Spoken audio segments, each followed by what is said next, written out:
नमस्कार, मघी न्यूज देख रहे हैं आप। मैं हूं आपके साथ स्नेहा। कल कैबिनेट की बैठक हुई जिसमें 27 एजेंडों पर मुहर लगी है, लेकिन जो सबसे महत्वपूर्ण मुद्दा है वह है राज्य सरकार ने राज्य कर्मियों साथ ही साथ जितने भी कर्मी हैं, कर्मचारी हैं, सबके स्वास्थ्य के लिए कैशलेस इलाज की सुविधा पर जो है अब मुहर लगा दी है, जिससे उनको काफ़ी सहूलियत होगी, इलाज कराने में किसी प्रकार की दिक्कत नहीं होगी। और यह केवल कर्मियों के लिए, विधायकों के लिए, मंत्री और कर्मचारियों के लिए नहीं है, बल्कि उनके आश्रितों को लेकर भी यह पूरा जो है उनके पक्ष में फैसला लिया गया है। और उसके बाद से उन्हें कहा गया है कि वो कैशलेस उन्हें सुविधा मिलती है, जिसके बाद से वो इलाज करा सकते हैं। बता दें आपको कि बिहार सरकार लगातार सबके हित में काम कर रही है और ऐसे में लगातार बिहार वासियों के साथ साथ अब राज्य कर्मियों, कर्मचारी, मंत्रियों के लिए भी यह बड़ी सुविधा जो है राज्य सरकार की तरफ से जो है उपलब्ध कराई गई है, जिसमें उनको कैशलेस इलाज की सुविधा मिलेगी। 27 कुल एजेंडों पर मुहर लगी है, जिसमें से यह एक महत्वपूर्ण एजेंडा जो है वह माना जा रहा है। बता दें आपको कि मुख्यमंत्री सम्राट चौधरी ने अपने सरकारी कर्मचारियों और उनके परिवार वालों को कैशलेस इलाज करने का बड़ा तोहफा दिया है। इस नई सुविधा के दायरे में विधानमंडल के वर्तमान एवं पूर्व सदस्यों के अलावा सभी स्तर के सरकारी पदाधिकारी, कर्मी, पेंशनधारी, उनके आश्रित तथा पारिवारिक पेंशन लाभ उठाने वाले भी आएंगे।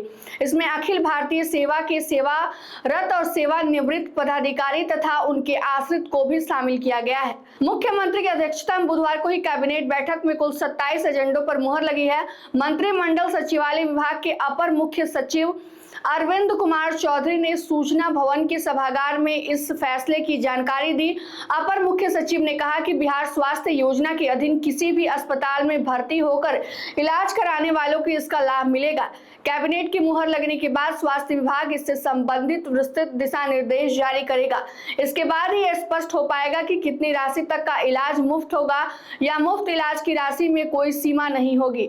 योजना के तहत सभी कर्मचारियों और इसके दायरे में आने वाले अन्य सभी लोगों को कैशलेस इलाज की संबंधित एक कार्ड बनाकर दिया जाएगा। साथ ही राज्य और देश के सभी प्रमुख अस्पतालों को इस योजना से जोड़ा जाएगा। राज्य कर्मियों को प्रत्येक महीने 1000 रुपए मेडिकल भत्ता मिलता है, उसमें 900 रुपए की कटौती प्रत्येक महीने की जाएगी। मौजूदा व्यवस्था के तहत सरकारी कर्मियों के लिए कैशलेस इलाज की एक सीमित दायरे की व्यवस्था है। इसके लिए एक निश्चित राशि तक की प्रतिपूर्ति राशि के जरिए चिकित्सा कराने की सुविधा है, परंतु नई व्यवस्था में पूरी तरह से कैशलेस इलाज की सुविधा मिलेगी।